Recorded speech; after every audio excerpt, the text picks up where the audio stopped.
Саламатсыздар ма балалар? Мен сіздерге бүгін мысық, торғай мен тышқанға неге өш туралы ертегіні айтып берейін. Ерте заманда мысық, тышқан және торғай тату-тәтті өмір сүрген екен. Бұлардың татулықтарына аң құстар қызығып та, қызғанып та қарайды екен. Күндердің күнде күн суытып, қатты аяз түскенде қарындары ашып, ішерге тамақ таппай, қатты тоңып, жаураған соң мысық: "Уа, достар, бұларымыз жарамас, бізді жыртқышаңдар тарпа бастап жегелі тұр, одан да біз адамдарға барып қызмет етейік. Қарнымыз тоқ, жылы жерде өмір сүреміз" деген екен. Оны сөзін мақұлдап, тышқан мен торғай келісіп, бір диқаншыға барып, өздерінің жағдайын айтады. Диқаншы болса жарайды деп, оларға тамақтарын тойдырып, жылы үйде өмір сүрген екен.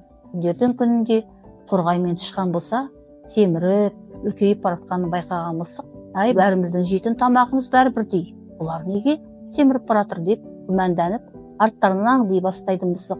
Қараса, тышқан мен торғай екеуі диқаншының қамбасына кіріп, астығын жеп жатқанын байқаған мысық қатты ашуланып, достарына тарпа бастап жүгіреді. Оны сезген торғай мен тышқан екеуі зып беріп торғай қаша жөнеледі, ұшып. Тышқан болса көк тесіктің біріне кіріп, ол да қашып құтылады. Содан бері ата жауы болған екен торғай мен тышқан мысыққа. Бұл ертегіде балалар жақсылыққа жамандық жасамау керек екен, достықты бұзбау керек екен, ұрлық жасамау керек екен.